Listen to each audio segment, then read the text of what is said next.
우리 최현자 선생님 계속 잘 나오셔서 감사합니다. 안돌지 정도 다시 어떻게 됐어요? 은찬이하고 유아태아시아 보기 좋습니다. 한 번 더 인사하시겠습니다. 성령의 은사를 사모합시다.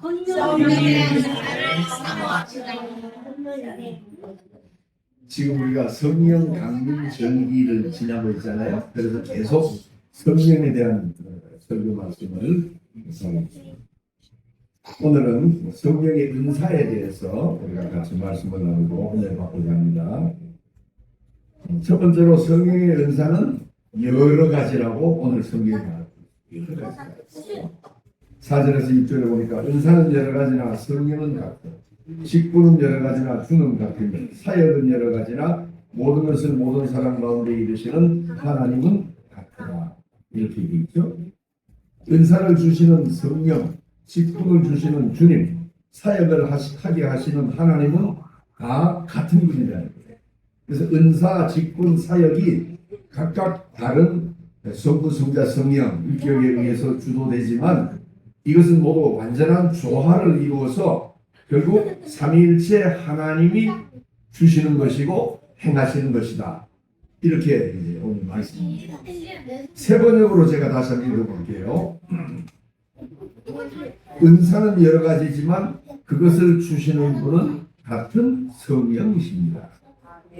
섬기는 일은 여러 가지지만 섬김을 받으시는 분은 같은 주님이십니다. 일의 성과는 여러 가지지만 모든 사람에게서 모든 일을 하시는 분은 같은 하나님이십니다. 이렇게 얘기해요. 조금 더 설명을 하면 은사는 여러 가지라는 거예요. 은사를 가리키는 헬라어는 카리스마입니다. 카리스마. 저 사람 카리스마가 있다 이런 얘기 하잖아요. 그게 원래 은사라는 뜻이에요. 근데 이 말은 선물이라는 뜻입니다. 선물. 이 카리스마, 이 선물이라는 뜻으로 이것은 어디서부터 나오느냐면 은혜라는 말에서 나왔어요. 은혜라는 말은 헬라어로 카리스입니다. 카리스. 은혜라는 카리스에서 선물, 은사라는 카리스마라는 말이 나온 거예요. 즉 은사의 근거는 하나님의 은혜입니다. 우리가 성령의 은사를 받았다고 하는 것은 그러므로 하나님의 은혜로 주어진 선물을 받았다. 이런 뜻입니다. 하나님이 성도들에게 은사를 선물로 나눠주는 원리가 뭐겠어요? 누가 예뻐서 누구 뭘 주고 이렇게 하는 게 아니고 하나님이 은사를 선물로 나눠주시는 원리는 하나님의 은혜라는 것입니다. 하나님이 은혜를 따라서 어떤 사람에게는 이 은사를 주시고 어떤 사람에게는 저 은사를 주신다는 거예요. 우리에게 은사를 주셔서 또 직분을 주시고 주님의 일을 할 마음이 있게 하시고 또 의지를 주어서 일나게 하시는 것은 모두 하나님이 주시는 은혜입니다. 아멘. 우리가 하나님 믿게 된 거 하나님의 은혜인 줄 믿습니다. 로마서 12장 6절에 보니까 우리에게 주신 은혜대로 받은 은사가 각각 다르다. 그렇게 얘기하죠. 그러니까 우리 각 사람을 돌아봐도 우리가 각 사람이 받은 은사가 다른 걸 알 수 있잖아요. 어떤 권사님을 보면 저런 은사가 뛰어난 분이에요. 또 다른 또 어떤 분을 보면은 저 은사가 뛰어난 분이에요. 이런 얘기를 할 수 있어요. 하나님이 왜 은사를 주십니까? 하나님이 은혜를 따라 은사를 주신다 그랬는데 왜 주신 거예요? 하나님이 세상을 창조하신 목적을 이루기 위해서 우리에게 사명을 주셨는데 그 사명을 감당할 수 있도록 은혜를 주신 줄 믿으시기 바랍니다. 하나님이 그냥 주신 게 아니에요. 하나님의 창조 목적을 이루는 귀한 사명을 위해서 우리에게 주십니다. 성령의 은사가 가장 잘 소개된 본문이 오늘 읽은 고린도전서 12장 오늘 본문이에요. 어떤 사람에게는 성령으로 말미암아 지혜의 말씀을, 어떤 사람에게는 같은 성령을 따라 지식의 말씀을, 다른 사람에게는 같은 성령으로 믿음을, 어떤 사람에게는 한 성령으로 병 고치는 은사를, 어떤 사람에게는 능력 행함을, 어떤 사람에게는 예언함을, 어떤 사람에게는 영을 분별함을, 다른 사람에게는 각종 방언 말함을, 어떤 사람에게는 방언을 통역함을 주신다. 그래서 이 은사들, 고린전서에 나오는 9가지 은사를 우리가 보통 성령의 초월적인 9가지 은사 이렇게 얘기합니다.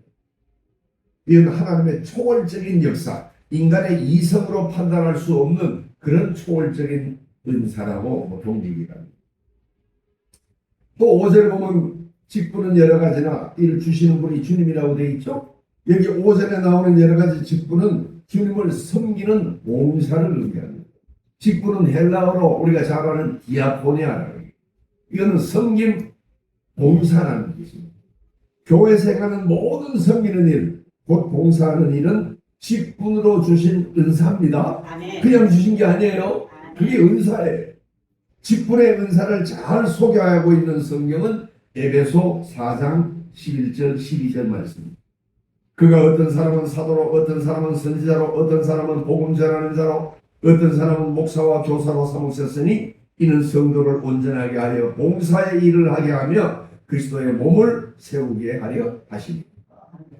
사도와 선지자와 목사와 교사만 직분이 아닙니다. 복음을 전하는 사역, 성도를 세우는 일, 장로, 권사, 직사의 직분을 받은 일, 그리스도의 의무를 행하는 것, 헌금을 드리는 것, 이게 모두 섬기는 직분이고 은사입니다.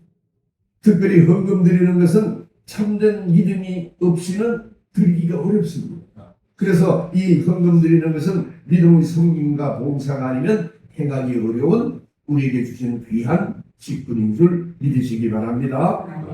직분은 낮고 높음이 아니라 어떤 직분을 맡았든지 교회에서 각 사람에게 주어진 사명을 따라서 봉사하는 것이 중요합니다.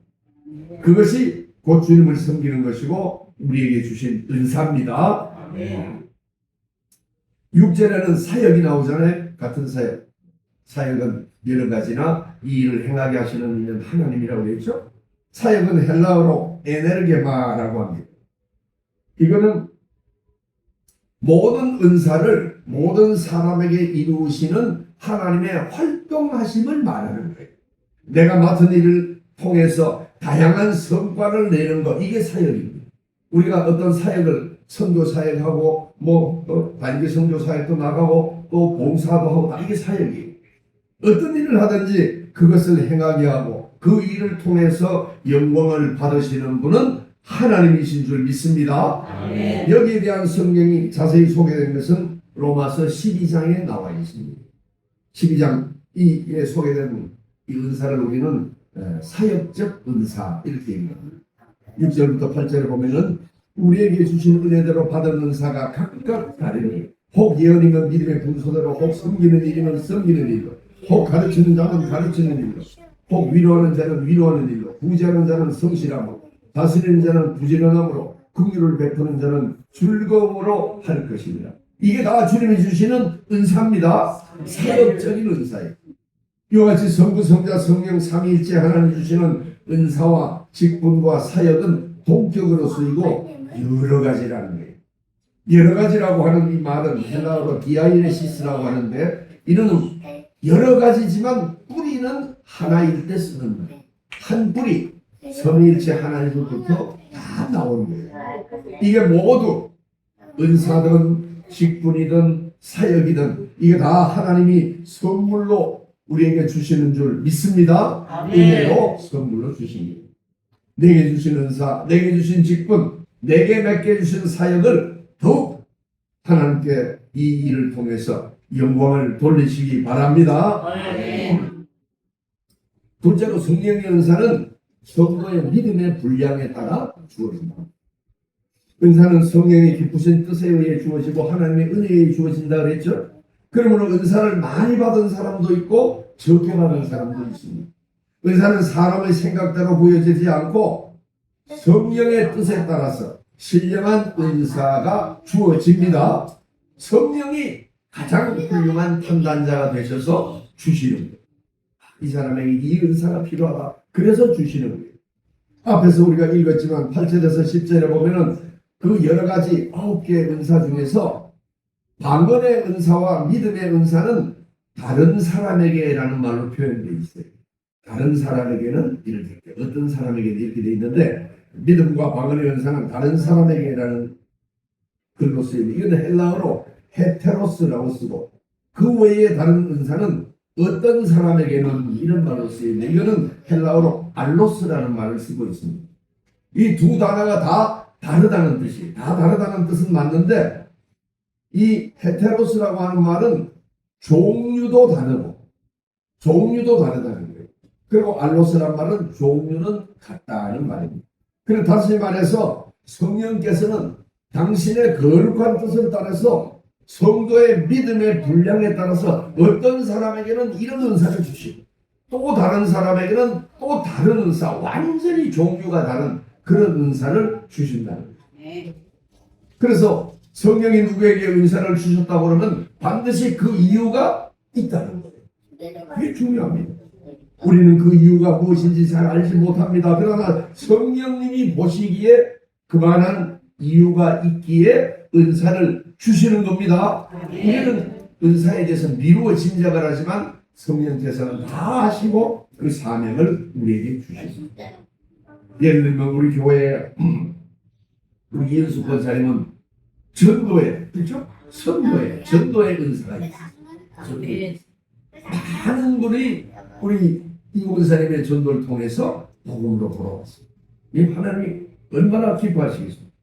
많은 사람을 의의 길로 돌아오게 하는 자는 하늘의 별과 같이 빛나리라. 성경이 말씀하셨죠? 크신 축복에 함께 하실 줄 믿습니다. 아멘. 그것이 성령이 보시는 은사예요. 그래서 하나님이 그 뜻에 따라서 주시는 거예요. 하나님께서 보시기에, 우리 주님 보시기에 우리 권사님은 또 이렇게 마음도 넓으시고 또 씀씀이도 크시고 그리고 또 미용실을 중심으로 해서 그 근동에 많은 심령을 살릴 수 있는 그런 또 지정학적인 요인들, 그렇죠?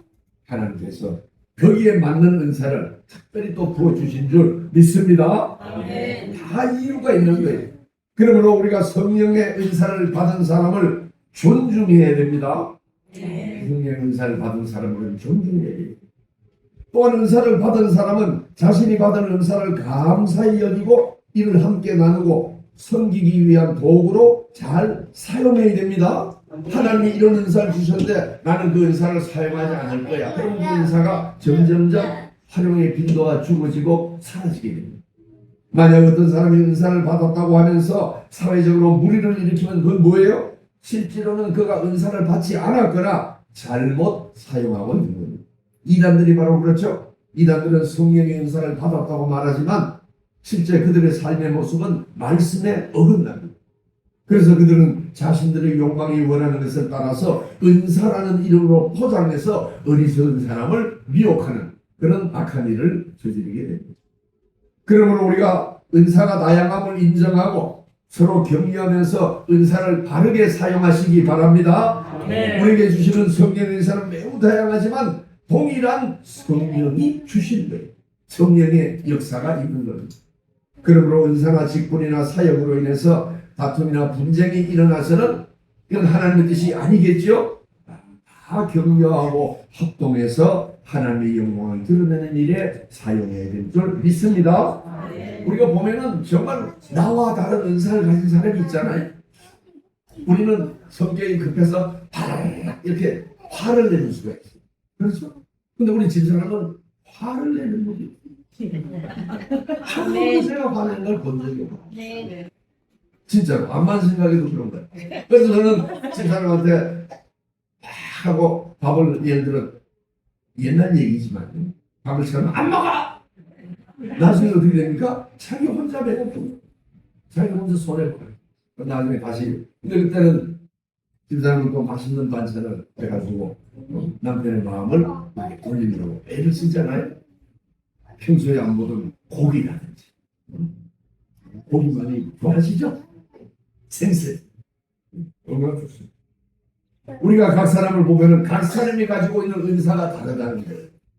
그 은사를 하나님이 주신 귀한 은사로 여기시고 이걸 잘 활용해야 될 줄 믿습니다. 아멘. 세 번째 은사를 주시는 목적은 유익하게 하기 위해서. 7절에 보니까 각 사람에게 성령을 나타내시면 유익하게 하려 하십니다.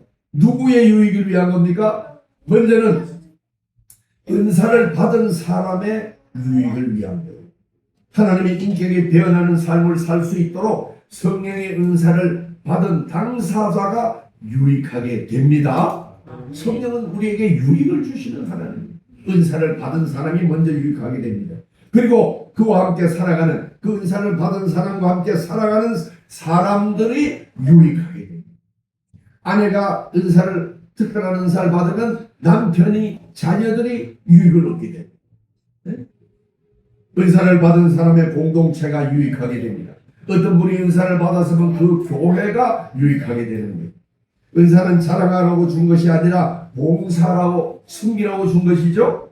덕을 세우기 위한 것이고, 높아지도록 하는 것이 아니고 바르게 가르치기 위해서 은사를 주신 줄 믿습니다. 생각해 보시기, 내가 한 사역이나 내가 한 행동이나 또한 내가 한 말 한마디가 위로를 주고 용기를 주었는지, 아니면 상대방에게 상처를 주고 갈등을 일으켰는지 한번 생각해 보시기. 만약 우리의 말과 행동이 형제에게 상처를 준다면 이것은 내게 주신 은사를 바르게 사용하지 못하고 있는 겁니다. 하나님이 그렇게 하라고 주신 게 아니에요. 내 말과 내 행동을 통해서 이웃을 사랑하고 유익을 주라고 주신 겁니다. 내 믿음의 분량을 더 크게 넓혀서 또 내비해서 주님이 주시는 은사를 바르게 사용하시기 바랍니다. 넷째로, 은사는 선물을 주시는 분이 결정합니다. 11절에 보니까 이 모든 일은 같은 한 성령이 행하사 그의 뜻대로 각 사람에게 나누어 주시는 것이다. 성령은 당신의 뜻대로 은사를 나누어 주십니다. 단지 당사자의 영광이나 유익을 위한 것이 아니라는 거예요. 성령의 은사는 교회의 유익과 덕을 세우기 위해서, 그리고 복음의 전파와 교회의 부흥을 위해서 우리에게 주어집니다. 그러므로 우리는 이 은사를 받을 때의 감격과 체험에 그대로 머물러서 나는 은사를 받았어 이렇게만 하지 않고 은사를 통해서 봉사하고 섬기고 그렇게 살아야 될 줄 믿습니다. 은사는 크게 내적 은사와 외적 은사, 또는 내적 성향의 은사와 외적 성향의 은사, 이렇게 보통 나눕니다. 내적 은사는 우리에게 내적으로 내밀하게 주어지는 하나님의 선물입니다. 그래서 주변 사람은 알기가 어렵습니다. 저 사람이 어떤 은사를 받았는지 알 수 없는 거예요. 본인도 모를 때가 있어요. 내게 어떤 은사가 왔는지 잘 모를 때가 있다는 거예요. 내적 은사는 시간이 지나면서 서서히 자신의 삶에서 배어나오기 시작하고 서서히 외부로 배어납니다. 그렇죠? 우리가 어떤 권사님을 봤는데 저 권사님이 옛날에는 굉장히 인상이 살았고 그랬는데 어느 날부터 보니까 인상이 아주 정말 아름답게 변하고 모습도 변하고, 그리고 말태도 말도 변하고, 그리고 삶의 모습도 이렇게 변하는 걸 우리가 볼 수 있잖아요. 내적인 성령의 은사가 그와 함께 하시기 때문에 그렇게 되는 거예요. 외적 은사는 어떻습니까? 외적 은사는 순간은 화려하고 또 눈에 띄게 이 가시적으로 우리가 볼 수 있게 드러나는 이런 은사를 외적 은사라고. 예를 들면 방언을 하게 되거나 기도 중에 병자가 나는 일이 일어나는 그런 일이 있을 수 있죠. 남들이 다 볼 수 있는 은사입니다. 내적 은사는 모두의 유익을 위해서 우리가 사모하고 간구하면은 성령께서 주신다. 이게 차이가 있습니다. 그러나 외적인 은사는 하나님의 필요와 뜻에 따라서 주어집니다. 하나님의 뜻에 따라서 주어집니다. 물론 본인이 간구할 때 주어지기도 하지만 특별히 하나님이 필요하시고 하나님이 뜻에 의해서 주어지는 것이 내적인 은사입니다. 제가 옛날에 부흥회 따라다닐 때 우리가 부흥회 따라다니는 방언 기도를 많이 가르쳐요. 그래서 이제 귀에다 대고 우리가 기도하고 싶어 와서 얘기를 하죠. 랄랄랄라라고 따라하라고. 그 제가 처음에 랄랄랄라 좀 따라하니까 좀 이상해. 그래서 안 했어요. 이게 무슨 아니에요. 그래 안 하고 이제 그리고 지나갔는데 그걸 열심히 따라하고 또 한 사람 중에는 또 방언 은사를 특별히 받은 분도 있어요. 그렇게 오는 경우도 있지만 그렇지 않은 경우도 있어요. 지금은 됐지만 100주년 기념교회 이재철 목사님은 그 역시 저와 똑같이 라라라라 하는 까마하는 게 그런데 본인의 마음에 이제 들지 않는 그래서 안 따라요. 근데 이제 신학교 졸업할 때가 됐는데 하나님 앞에 기도하기도 하나님 내가 이제 신학교 졸업해서 이제 늦게 신학을 공부해서 말씀을 가지고 나가야 되는데 고린전서 읽어보면은 방언의 은사가 있고 로마서에도 방언의 은사가 있고 방언의 은사가 있는데 내가 방언의 은사를 알지 못하고 성도들을 가르치기가 어렵지 않습니다. 하나님 저에게 방언의 은사를 주십시오. 그래서 이 방언의 은사가 어떤 것인지를 밝혀줄 수 있도록 가르쳐줄 수 있도록 도와주옵소서. 그렇게 엎드려서 기도했더니만 그 순간 기도하는 순간에 앞 뒤에 있는 기도실 조그만 한 평 정도 되는 조그만 기도실 거기 가서 기도를 했는데 그 순간 눈앞이 확 열리면서 앞에 있는 벽이 뒤에 있는 옆에 벽이 다 날아가고 혼자 방황한 대지에서 기도하는 그런 모습이 나타나면서 자기가 알 수 없는 방언이 쏟아지고 그렇게 해서 방언을 받았다. 그런 내용은 하여튼 외적인 은사 특별히 이 방언의 은사도 그렇지만 하나님의 필요와 뜻에 따라서 그를 통해서 하나님이 더 크게 쓰시기 위해서 그에게 방언의 은사를 주신 줄 믿습니다. 네. 내적 은사는 생활 필수품과 같아서 그리스도인으로 살아가는데 꼭 필요합니다. 우리가 내적인 은사를 받아서 마음이 평안하고 하나님의 말씀을 이해하고 깨닫는 게 필요하잖아요. 그렇지 않고 늘 마음에 인상이 쓰고 얼굴 울그락불그락하고 그렇게 하면 하나님의 은혜가 함께하지 않는 거잖아요. 그래서 이 내적 은사는 생활 필수품과 같이 우리 그리스도인에게 반드시 필요한 은사입니다. 그러나 외적인 은사는 어떻게 보면 가구라든가 장식품과 같이 없어도 살아갈 수 있는 그런 은사라고 볼 수 있습니다. 그래서 외적 은사 때문에 문제가 일어나는 경우가 많죠. 외적 은사를 막 드러내려고 하면은 교만에 빠지게 됩니다.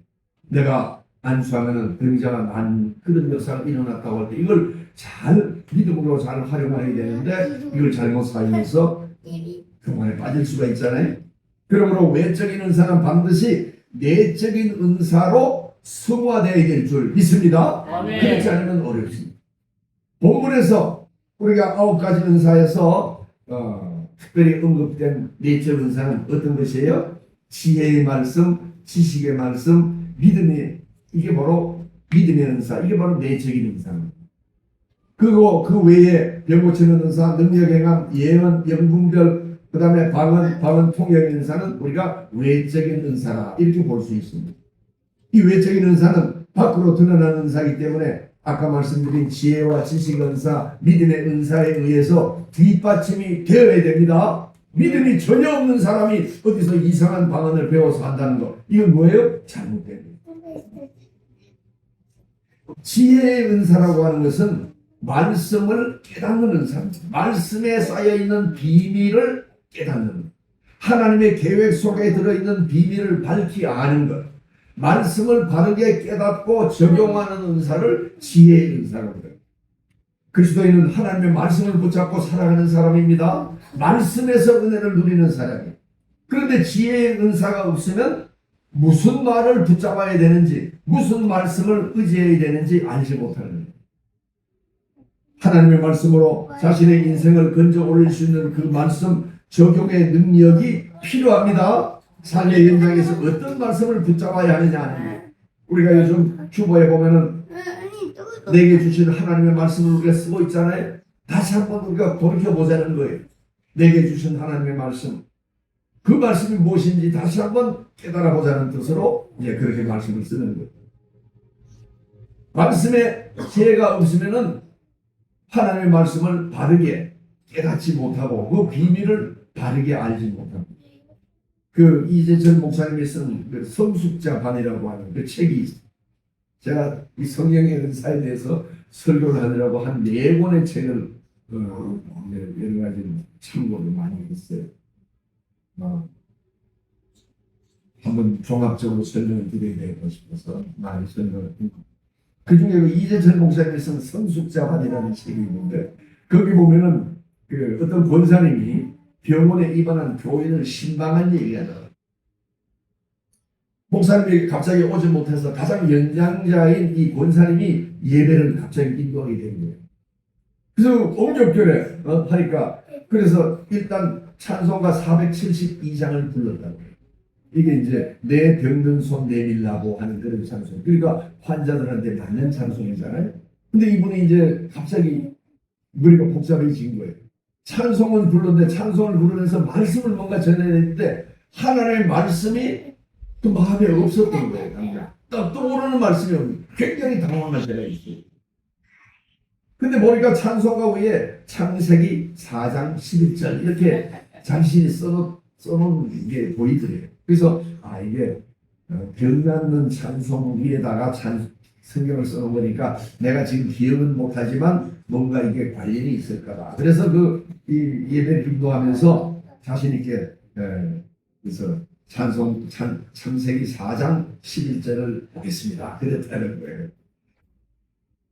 그래가지고 딱 그 자리에서 펴보니까 거기 뭐라고 되어 있냐면 땅이 그 입을 벌려 내 손으로부터 내 아우의 피를 받았은즉 내가 땅에서 저주를 받으리라 이런 말이 써 있었다는 거예요.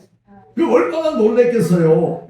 그래서 권사님이 얼이 빠져가지고 진땀을 빼고 무슨 말을 했는지 이거를 하여튼 뭐라고 얘기를 해야 되니까 아무것도 기억이 나지 않는다 그런 말을 지혜의 은사를 설명하면서 써놨길래 제가 소개를 해드리고 꼭 이러진 않죠. 어떤 경우에는 정말 하나님께서 지혜를 주셔가지고 당장 전달할 말이 생각이 안 났는데 그 말씀이 떠오를 때가 있어요. 그럴 때 있죠. 그럴 때는 그 말씀으로 목사님들도 마찬가지입니다. 목사님들도 하나님의 말씀을 이걸 조리 있게 스토리가 될 수 있게끔 쫙 정리해서 성도들의 마음에 이렇게 쭉 머릿속에서 그림으로 그려질 정도로 이렇게 싹 전달이 돼야 되는데 어떤 말씀은 그게 잘 안 되는 경우가 있어요. 그러면 목사님이 설교 준비하기가 굉장히 어렵습니다.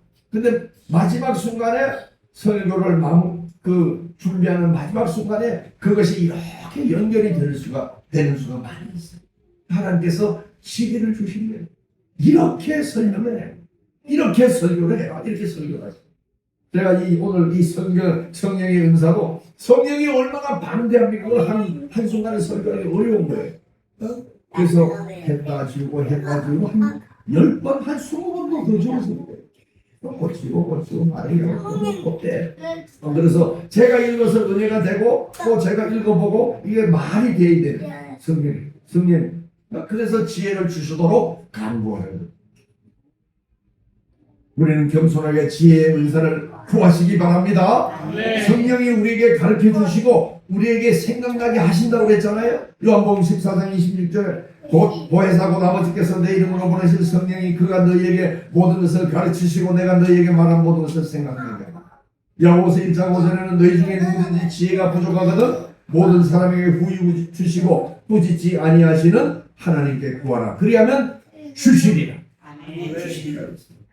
우리는 지혜의 은사를 구해야 됩니다. 하나님의 말씀을 나의 삶에 적용하는 그 말씀의 은사를 구하시기 바랍니다. 아멘. 하나님이 지혜를 주셔야 내 삶의 현장에서 그 말씀의 은사가 임하고 그 말씀대로 살아갈 수 있는 거예요. 내게 이런 사건이 닥쳤고 또는 앞으로 닥친다고 할 때에 내가 어떤 하나님의 말씀으로 이 사건을 해석하고 그 비밀을 깨닫고 나갈 수 있는 하나님의 지혜가 있어야 됩니다. 아멘.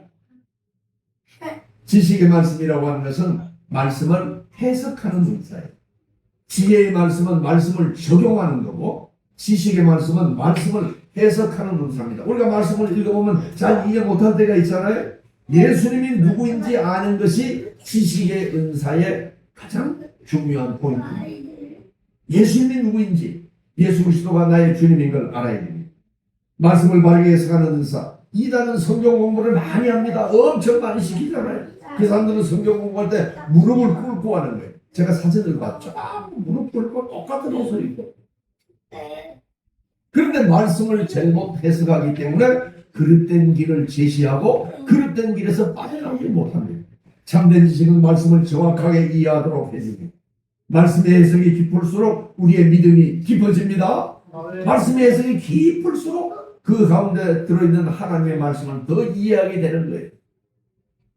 바울은 다메섹으로 가던 도중에 부활하신 예수를 만나고 예수를 바로 알게 되었지요.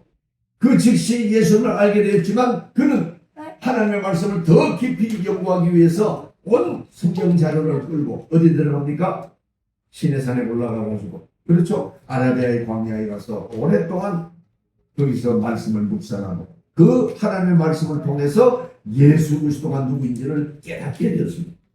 성경을 통해서 그는 예수님이야말로, 그리고 예수님이 바로 우리의 삶을 주장하시고 예수님을 아는 그 지식이 가장 고상하고 다른 것은 내가 그동안 배웠던 모든 것을 배설물처럼 여기겠다고 고백을 하지요.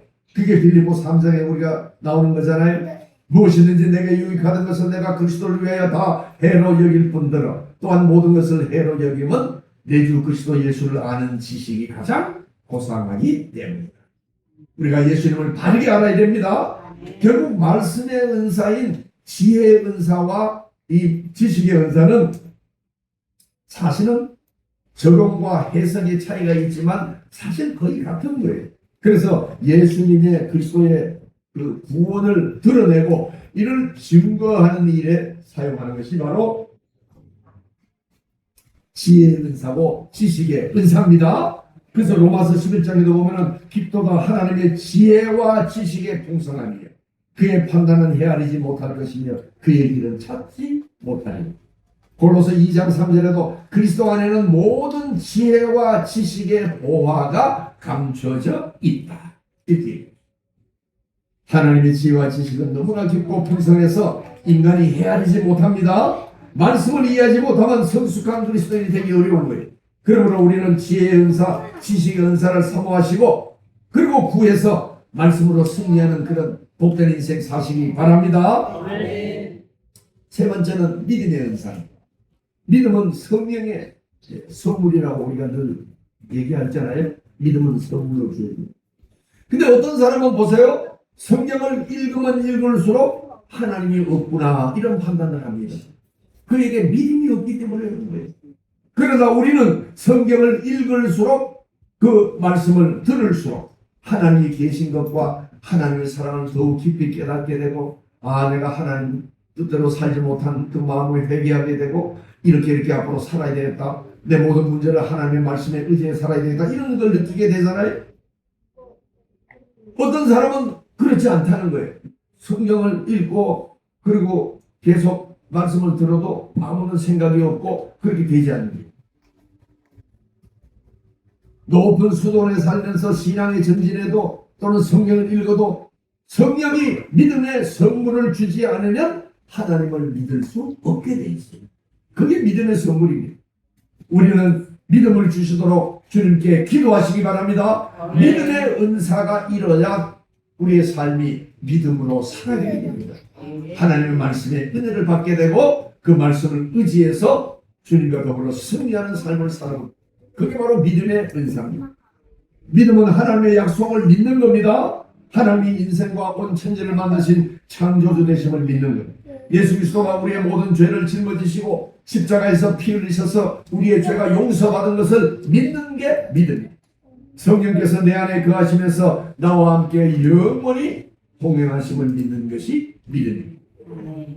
말씀을 적용하는 이 지혜의 은사, 말씀을 해석하는 지식의 은사, 그리고 영원히 주님과 더불어 동행하며 또 살아가는 이 믿음의 은사를 사모하시기 바랍니다. 이 은사를 사모하면서 이 내적 은사가 우리의 삶에 흘러 넘칠 때 우리의 삶이 변화가 일어나고 우리의 마음이 기쁨과 행복으로 가득 차고 어떤 문제든지 주님께 내어 맡길 수가 있고, 그렇죠?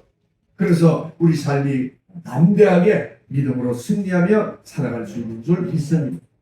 이외에도 로마서에 나오는 부지런하며 긍휼을 베풀고, 그렇죠? 그런 모든 것도 사실은 다 내적 은사로부터 일어나는 겁니다. 그래서 다음 기회에 다시 한번 설명을 또 설교를 하기로 하고, 그런 우리의 삶이 하나님 주신 내적 은사로 흘러넘쳐서 이 내적 은사를 통해서 성령이 내게 주시는 그 놀라운 일들을 이루어 나가서 주님이 주시는 큰 복을 누리는 우리 모두가 되기 바랍니다. 아직 예수 믿지 않고 또 교회 나와서 이렇게 생활한 지 얼마 안 되는 분은 그런 믿음이 연약하잖아요. 하나님께 고요한 가운데 한번 기도해 보시기 바랍니다. 무릎을 꿇고 하나님 나에게 믿음을 주시옵소서. 이렇게 기도할 때 성령께서 그 마음속에 믿음의 은혜를 주실 줄 믿습니다. 성령의 은사를 강조하는 것, 왜 이처럼 이렇게 몇 주 동안 우리가 성령의 은사에 대해서 성령이 오셨네, 또 성령에 대해서 우리가 계속 이렇게 말씀하게 하시는, 왜 그렇게 했습니까?